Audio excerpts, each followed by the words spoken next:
True Islam app کو پلے store سے ضرور ڈاؤن لوڈ کیجیے اور شیئر کیجیے۔ الحمدللہ کفا والصلاة والسلام علی نبیہ المصطفیٰ، اما بعد فاعوذ باللہ من الشیطان الرجیم، بسم اللہ الرحمن الرحیم۔ یا ایہا الذین آمنوا اتقوا اللہ وکونوا مع الصادقین، صدق اللہ المولانا العظیم وصدق رسولہ النبی الکریم، ونحن علی ذلک ما قال ربنا لمن الشاہدین والشاکرین۔ محترم حضرات، کل سوال جواب کا پروگرام ہوا، آپ لوگوں نے بہت سارے سوالات کا جواب سنے ہیں۔ آج ایک نوجوان نے سوال پوچھا کہ بدعت کے بارے میں ذرا بتائیے کہ ہر نئی چیز بدعت ہے اور ہر بدعت گمراہی ہے،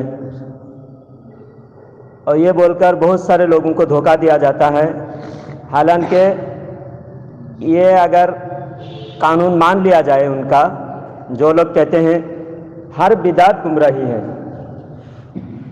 تو اس سے اگر کہا جائے کہ بدعت بتاؤ کسے کہتے ہیں، تو وہ جواب دیتے ہیں کہ جو نبی کے زمانے میں نہیں تھا، نبی کے صحابہ کے زمانے میں نہیں تھا، بعد میں پیدا ہوا، وہ بدعت ہے۔ یعنی نبی کے زمانے میں نہیں تھا، صحابہ کے زمانے میں نہیں تھا، اور بعد میں پیدا ہوا تو وہ بدعت ہے۔ تو ایک جگہ حیدرآباد میں مناظرہ ہوا، سنی علماء کے ساتھ وہابیوں کا مناظرہ ہوا، تو ہمارے عالم نے پوچھا بدعت کسے کہتے ہیں، تو دیوبندیوں نے جواب دیا کہ بدعت کہتے ہیں جو نبی کے زمانے میں نہ ہو، صحابہ کے زمانے میں نہ ہو، بعد میں پیدا ہو، اسے کہتے ہیں بدعت۔ تو کہا کہ مولوی صاحب نبی کے زمانے میں آپ پیدا ہوئے تھے؟ نہیں۔ پھر آپ صحابہ کے زمانے میں پیدا ہوئے تھے، تو پھر آپ بھی بدعت ہوئے۔ آپ بھی نبی کے زمانے میں نہیں پیدا ہوئے، صحابہ کے زمانے میں پیدا نہیں ہوئے، بعد میں پیدا ہوئے، اور آپ کے اصول کے مطابق جو نبی کے زمانے میں نہ ہو، بعد میں پیدا ہو، اسے بدعت کہتے ہیں، اور بدعت حرام ہوتا ہے۔ تو اس حساب سے دیوبندی کیا ہوئے؟ خود حرام ہو گئے۔ تو یہ اصول نہیں، نبی کے زمانے میں بہت سارے چیزیں جو نبی کے زمانے میں نہیں تھا اور آج وہ لوگ بھی کر رہے ہیں۔ اب مثال دیتا ہوں، یہ محراب ہے، یہ محراب کسی بھی کتاب سے، کسی بھی حدیث سے نبی کے زمانے میں مسجد میں محراب بنائے جاتے تھے ثابت نہیں ہے، صحابہ کے زمانے میں ثابت نہیں ہے، تو اس کو بھی بناتے ہیں، ان کے مسجد میں بھی بنتا ہے۔ ایک بات۔ دوسری بات، نبی کے زمانے میں، صحابہ کے زمانے میں منبر پہ جو خطبہ دیا جاتا ہے، خطبہ میں خلفائے راشدین کا نام لیا جاتا ہے، ہمارے مسجد میں، ان کے مسجد میں بھی لیا جاتا ہے۔ تو خلفائے راشدین کا نام لینا بعد میں چالو ہوا، صحابہ کے زمانے کے بعد۔ کیسا چالو ہوا؟ جب شیعہ فرقہ پیدا ہوا، شیعوں نے صحابہ کو گالی دیتے تھے منبر پہ، شیعہ کے علماء، تب سنیوں نے سوچا کہ ان کے خلاف ہم صحابہ کی شان بیان کریں گے، اور کوئی نیا آدمی آئے تو یہ مسجد شیعہ کا ہے یا سنی کا ہے پتہ نہیں چلے گا۔ جب خطبہ سنے گا، منبر پہ بیٹھ کر امام صاحب کہیں گے افضل البشر بعد الانبیاء بالتحقیق ابو بکر الصدیق، حضرت ابو بکر کی تعریف، حضرت عمر کی تعریف، جمعہ میں خطبہ میں، عربی خطبہ میں سنتے نا، عشرۃ المبشرہ کی تعریف، تو یہ شیعوں کے خلاف ہم لوگوں نے اپنی پہچان بنانے کے لیے منبر پہ شروع کیے۔ یہ نبی کے زمانے میں بھی نہیں تھا، صحابہ کے زمانے میں بھی نہیں تھا، اور مسجد میں جو چاروں طرف صحابہ کا نام لکھا ہوتا ہے، ابو بکر، عمر، عثمان، علی، طلحہ، زبیر، صحابہ اکرام کا نام، یہ بھی شیعوں کو دکھانے کے لیے، شیعہ اور سنی کی پہچان فرق کرنے کے لیے مسجد میں لکھا جاتا ہے، کیونکہ شیعہ کی مسجد میں ابو بکر کا نام نہیں ہوگا، عمر کا نام نہیں ہوگا، عثمان کا نام نہیں ہوگا، اور ہمارے مسجد میں ہوگا۔ ایک ان پڑھ آدمی، کم علم آدمی دیکھنے سے پہچان نہیں پائے گا، بول چال میں نہیں پہچان پائے گا، کم سے کم یہ ٹریڈ مارک، ہماری پہچان، اس کو دیکھتے ہی پہچان جائے گا یہ سنیوں کی مسجد ہے۔ یہ بعد میں تو ضرورت کے تحت کوئی نیا کام اگر شروع کیے اور اس کا اصل شریعت میں ہو، اصل شریعت میں ہو، تو وہ بدعت نہیں۔ اب ہر بدعت گمراہی کہنے والے اس حدیث کو بھی دیکھیں۔ حضرت عمر فاروق رضی اللہ تعالیٰ عنہ نے جب 20 رکعت تراویح شروع کیا، نبی کے زمانے میں 20 رکعت تراویح جماعت کے ساتھ پورا مہینہ نہیں ہوا تھا، کیونکہ جب پہلے سال تراویح شروع کرنے کا تھا، اللہ کے نبی صلی اللہ علیہ وسلم پہلے دن تراویح کی نماز پڑھائے تو مسجد بہت سے لوگ پوری نماز تراویح آدھی رات تک بہت لمبی نمازیں ہوئی، پھر دوسرے دن اور زیادہ لوگ ہوئے، تیسرے دن مسجدیں بھر گئی، پھر اللہ کے نبی صلی اللہ علیہ وسلم چوتھے دن مسجد میں آئے نہیں۔ صحابہ کرام انتظار کرتے کرتے کرتے کرتے بہت رات تک صحابہ نے انتظار کیا، اللہ کے نبی مسجد میں آئے، نماز پڑھانے آئے ہی نہیں۔ پھر دوسرے دن صحابہ نے کہا یا رسول اللہ ہم بہت انتظار کرے، آپ مسجد میں نماز پڑھانے تشریف نہیں لائے۔ تو اللہ کے رسول صلی اللہ علیہ وسلم نے فرمایا مجھے شک تھا، مجھے اندیشہ تھا کہ کہیں فرض نہ ہو جائے، میری امت کو پریشانی نہ اٹھانی پڑے، کیونکہ 5 نماز فرض ہیں، اور نبی اگر جو چیز اہتمام کرتے، اللہ کا قانون ہے کہ نبی اگر زیادہ اہتمام کرتے اس کا درجہ اللہ تعالیٰ بڑا کر دیتا ہے۔ تو عبادت جب نفل ہے، سنت ہے، تو اس عبادت کا درجہ چھوٹا ہے، تو نبی اہتمام کرنے کی وجہ سے اللہ تعالیٰ اس عبادت کی شان بڑھا دیتا ہے۔ جب اس عبادت کی شان بڑھا دے گا تو کیا ہو جائے گا؟ وہ فرض ہو جائے گا، اور امت کو مشقت اٹھانی پڑے گی۔ 5 نماز ہی بہت سارے لوگوں کو پڑھنا مشکل ہو رہا ہے، پڑھ نہیں پا رہا ہے، اور 6 نماز فرض ہو جائے گی تو اور زیادہ مشکل ہو جائے گی۔ اللہ کے نبی ہم پر مہربان ہے، غمخوار ہے، رؤوف الرحیم ہے، رحمت للعالمین ہے، اس وجہ سے ہمارے آقا صلی اللہ علیہ وسلم نے تراویح پابندی نہیں کری۔ نبی کو اختیار تھا، چاہے تو فرض کرا دے سکتے تھے، نبی نے چھوڑ دیا تاکہ فرض نہ ہو، لیکن 3 دن جب حضور نے پڑھا اور فرض ہوئی نہیں، اب حضرت عمر نے سوچا کہ نبی کے جو 3 دن کی سنت ہے اس کو میں اہتمام کے ساتھ پورا مہینہ کروں۔ اب نبی جب دنیا سے تشریف لے گئے، اب فرض ہوگا نہیں، جتنا فرض ہونا تھا نبی پر تو وہی نازل ہوئی نا قرآن میں، جتنا فرض کرنا تھا اللہ نے کر دیا، پوری شریعت مکمل ہو چکی ہے۔ اب اگر میں وہ پابندی کر دوں تراویح کو، فرض ہونے والا نہیں ہے، سنت ہی رہے گا، تو اس سنت کو سارے لوگ مل کے پڑھیں گے تو بہت زیادہ ثواب ملے گا۔ تو حضرت عمر رضی اللہ تعالیٰ نے 20 رکعت تراویح جماعت کے ساتھ پابندی سے شروع کیا۔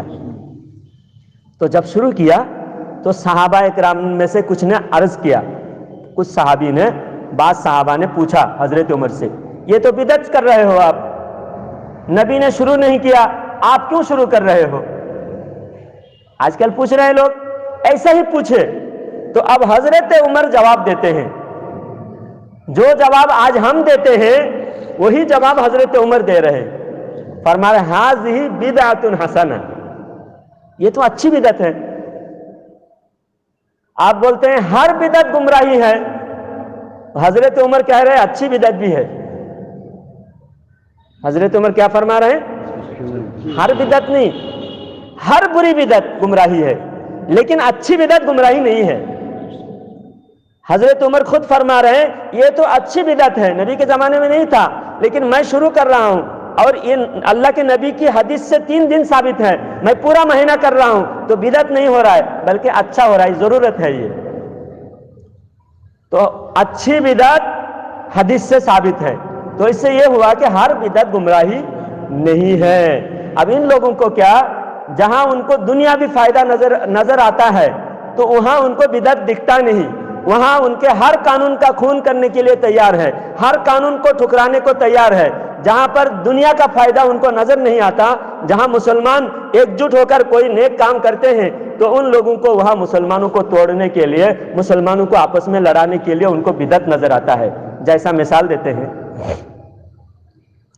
یہ دیوبند کے دارالعلوم دیوبند کے محتمم محمود الحسن دیوبندی، فتاوائے شیخ الہند، اس کے اندر موجود ہے محمود الحسن دیوبندی جو دیوبند کے محتمم تھے، شیخ الحدیث تھے، ان سے لوگوں نے پوچھا کہ جب ساری بدعت گمراہی ہے اور احداث فی الدین، دین میں نیا کام گمراہی ہے، بے دینی ہے، تو یہ بھی اتنا بڑا مدرسہ دیوبند کا مدرسہ، یہ بھی تو بدعت ہے۔ یہ احداث فی الدین، عربی میں الفاظ یاد رکھیں، احداث فی الدین، من احدث فی دیننا فہو مردود، حدیث میں ہے کہ جو دین میں نیا کام شروع کیا وہ مردود ہے۔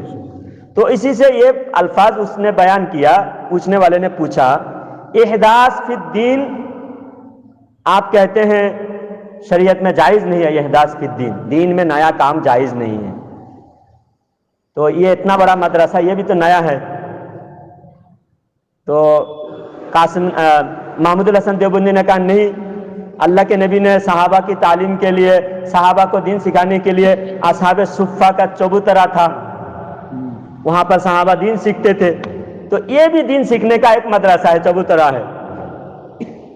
تو پوچھنے والے نے پوچھا کہ اصحاب صفہ نے ایک چبوترا میں، چھوٹا سا برندہ میں چبوترا میں دین سیکھتے تھے، اتنا بڑا مدرسہ تو نہیں تھا، یہ تو احداث فی الدین ہوا، احداث فی الدین۔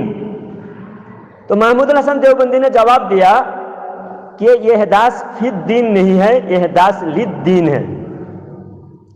فی الدین، دین میں نیا کام، یہ نہیں ہے، یہاں پر احداث للدین ہے، دین کے لیے نیا کام، دین میں نیا کام نہیں، دین کے لیے نیا کام۔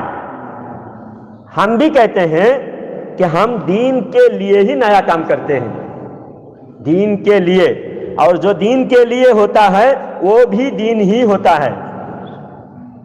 جیسا وضو کرتے ہیں، وضو کرنا یہ عین العبادت نہیں، شرط العبادت ہے۔ وضو کرنا کیا ہے؟ شرط العبادت ہے، عین العبادت نہیں۔ عین العبادت سراسر عبادت۔ اب وضو کریں گے، کس لیے وضو کریں گے؟ قرآن تلاوت کرنے کے لیے وضو کریں گے، یا پھر نماز پڑھنے کے لیے وضو کریں گے۔ تو نماز کے لیے، تو دین کے لیے کوئی نیا کام ہو تو بدعت نہیں ہوتا، اور دین کی ضرورت، جب کوئی ضرورت ہو اس وقت اگر کوئی نیا کام، زمانے کی، وقت کی ضرورت کے لیے کوئی اگر نیا کام کیا جاتا ہے تو وہ بدعت نہیں ہے، مگر ان کا اصول اپنے دنیاوی فائدے کے لیے ہوتا ہے۔ اب ایک جگہ جنازے کی نماز پڑھائے ایک دیوبندی مولوی نے، وہاں بھولے والے سنی لوگ تھے، جانتے نہیں تھے دیوبندی ہے، تو نماز پڑھا دیا دیوبندی مولوی نے۔ نماز کے بعد لوگوں نے کہا دعا کرو،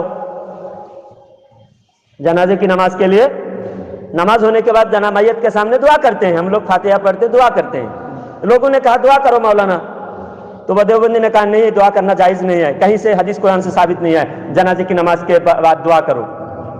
اس سے بہت بڑا جھگڑا فساد ہوا، آخر بات بہت آگے بڑھی، نماز کے بعد دعا کرنا کہاں سے ثابت ہے، بہت لمبی بحث بات چیت ہوئی، بہت جھگڑا فساد ہو گیا۔ پھر میرے پاس آئے، میں نے کہا کہ اچھا دیوبند میں سوال پوچھ کے بھیجو۔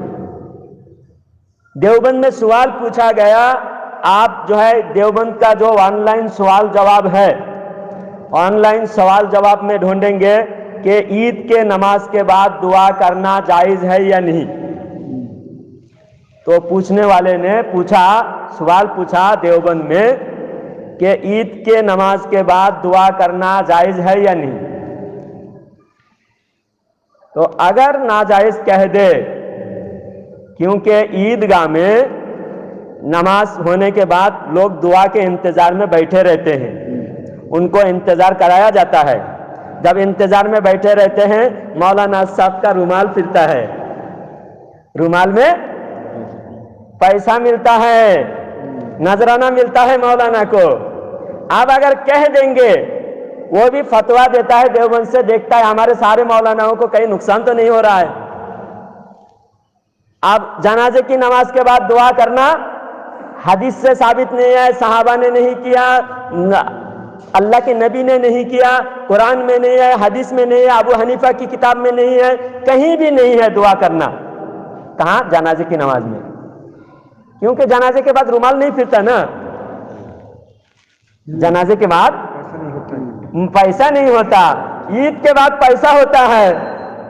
اب یہاں نہ موسیٰ پیر نہ عیسیٰ پیر، سب سے بڑا میرا پیسہ پیر، اب یہ پیسہ کا چکر ہے۔ تو دیوبند سے فتویٰ دیا ہے، فتاوی دارالعلوم کا ویکیپیڈیا میں آپ سرچ کر کے یہ جو نیٹ چلاتے ہیں دیکھ سکتے ہیں کہ عید کے نماز کے بعد دعا کرنا، اور اس کے بارے میں سوال پوچھنے والے نے پورا سوال پوچھا کہ صحابہ سے ثابت ہے، نبی سے ثابت ہے کیا، اور ابو حنیفہ کی کتاب سے فقہ حنفی سے ثابت ہے کیا؟ تو انہوں نے جواب دیا دیوبند والوں نے کہ عید کے نماز کے بعد دعا کرنا نہ نبی سے ثابت ہے، نہ صحابہ سے ثابت ہے، نہ ابو حنیفہ کی کتاب سے ثابت ہے، کہیں بھی شریعت میں کسی کتاب میں ثابت نہیں ہے، پھر بھی جائز ہے، پھر بھی جائز ہے، کیونکہ شریعت میں منع نہیں ہے۔ تو وہاں پر یاد نہیں آیا شریعت میں نیا کام بدعت ہو رہا ہے، کیونکہ وہاں اپنے مولویوں کو بھی پیسہ ملتا ہے، ورنہ عید کی نماز پڑھانے والا کوئی مولوی نہیں ہوگا، پیسہ ہی نہیں ملے گا تو مولوی کون پڑھائے گا؟ اب وہاں پیسہ ضروری ہے، رومال پھرتا ہے، اور جنازے کی نماز میں رومال نہیں پھرتا، اس لیے وہاں جھگڑا کر کے فساد کر کے مسلمانوں کو لڑانا تو لڑائیں گے لیکن عمل نہیں کریں گے، ان کو بدعت نظر آئے گا۔ تو یہ دو ہری ماپ ہے، یہ دو گلا ہے، منافقت ہے، یہ ہر جگہ ان کا ایک اصول نہیں ہوتا۔ ہمارا ایک اصول ہے کہ دین کی ضرورت کے لیے بدعت، اگر دین کے فائدہ ہو رہا ہے اس بدعت سے تو وہ بدعت حسنہ ہے، جہاں دین کا نقصان ہو رہا ہے تو وہ بدعت سیئہ ہے۔ بدعت کے بارے میں ایک ضروری بات اور سنیے، جہاں بدعت شروع ہوگا وہاں سنت مٹ جائے گی، حدیث سے ثابت ہے، جہاں بدعت شروع ہوگا وہاں کیا ہوگا؟ سنت مٹ جائے گی۔ تو سنت مٹا، دین کا نقصان ہوا کہ نہیں؟ اب مثال کے طور پر نکاح سادگی سے کرنا سنت ہے، جہاں فضول خرچی ہوگا، نکاح کا جوڑے جہیز اور طرح طرح کی رسومات، اس کی وجہ سے سادگی کا جو سنت ہے وہ مٹ جائے گی۔ اذان مسجد کے اندر دینا بدعت ہے، کیوں؟ باہر دینا سنت ہے۔ اب باہر دینا، جب اندر دیا جائے گا اذان تو سنت مٹ گئی۔ اونچی جگہ پہ اذان دینا سنت ہے، اب اندر کوٹھی میں بیٹھ کے اذان دے رہا ہے، اذان تھوڑی اونچی جگہ میں دینا چاہیے، تو اس لیے مینار کے اوپر مینار بنایا جاتا تھا، اب اذان دینے والے نیچے جگہ پہ ہوتے ہیں، مائک صرف اونچی جگہ پہ ہوتا ہے، تو جہاں لیول زمین ہے اس سے تھوڑا اونچا مؤذن کے لیے بنایا جائے، کیونکہ مؤذن اونچی جگہ پہ کھڑے ہو کے اذان دے۔ تو جہاں سنت مٹ جائے، بدعت سے سنت مٹ رہا ہو، اس بدعت کو کیا کہتے ہیں؟ بدعت سیئہ۔ اور جہاں سنت نہیں مٹ رہا ہو، ایک حدیث سنیے، اللہ کے رسول صلی اللہ علیہ وسلم نے فرمایا، کوئی نیا طریقہ ایجاد کیا، جس نے کوئی نیا طریقہ ایجاد کیا، نیا طریقہ جس نے ایجاد کیا، شروع کیا، اگر وہ اچھا طریقہ ہے، جتنے لوگ بعد میں اس کے راستے پر چلیں گے تو جس نے شروع کیا اس کو اس کا ثواب ملے گا، اور کوئی برا طریقہ ایجاد کیا، بعد میں جتنے لوگ اس طریقے پر چلیں گے اس کا گناہ بھی اس کو ہوگا، اور جتنے لوگ اس کے پیچھے چلیں گے اس سب کا گناہ بھی شروع کرنے والے کو ملے گا۔ تو کوئی اچھا طریقہ شروع کرے گا تو ثواب ملے گا کہ نہیں؟ اگر اچھا طریقہ شروع کرنا بدعت ہے، گناہ ہے، تو یہاں تو ثواب لکھا ہوا ہے۔ تو اس سے یہ ثابت ہوتا ہے بدعت اگر اچھی چیز شروع کرے گا جس سے دین کا فائدہ ہو۔ حدیث کتاب شکل میں لکھنے سے حضرت ابو بکر نے منع فرمایا تھا، حدیث کی کتاب نہیں لکھی جانی چاہیے، پھر حضرت عمر نے شروع کیا، کیونکہ جب ابو بکر رضی اللہ عنہ کے زمانے میں قرآن بھی اور حدیث بھی لکھتے ایک ساتھ تو حدیث اور قرآن میں خلط ملط ہو سکتا تھا، اس لیے حدیث بالکل نہیں لکھنا، بالکل منع ہے، سخت منع ہے. صرف قرآن جمع کرو، قرآن لکھو الگ الگ، کہیں کاغذ میں لکھے ہوئے ہیں، کہیں چمڑے پہ لکھے ہوئے ہیں، کہیں کپڑے پہ لکھے ہوئے ہیں، کہیں پتھر پہ لکھے ہوئے، کہیں ہڈی پہ لکھے ہوئے، سب جگہ اکٹھا کر کے جمع کر کے صرف قرآن لکھو. حدیث لکھنے کا حکم نہیں ہے، حدیث لکھنا بالکل منع ہے. حدیث کی کتاب جمع کرنا منع ہے. پھر حضرت عمر رضی اللہ تعالیٰ کے زمانے میں پھر حدیث کی درس دینا بھی چالو ہو گیا، کیونکہ پہلے قرآن جمع ہو چکا ہے. ابھی حضرت عثمان غنی رضی اللہ تعالیٰ کے زمانے میں پورا قرآن اکٹھا جمع ہو گیا. اب جو ہے حدیث کو بھی لکھنا کا اسٹارٹ ہوا. پھر 200 سال کے بعد امام بخاری کے دور میں پورا مکمل حدیث کی کتاب لکھی گئی. پہلے نہیں تھا. تو پہلے نہیں تھا، بعد میں وقت کے تقاضے کے حساب سے بڑھتا گیا، تقاضا اور ضرورت بڑھتے گئے. تو ضرورت کے تحت اگر کوئی نیا کام اگر شروع کر رہے ہیں، کوئی نیا طریقہ شروع کر رہا ہے، حدیث میں اس کی برائی نہیں ہے بلکہ اس کی تعریف ہے کہ کوئی نیا کام شروع کرے گا، جتنے لوگ اس کے طریقہ پر چلیں گے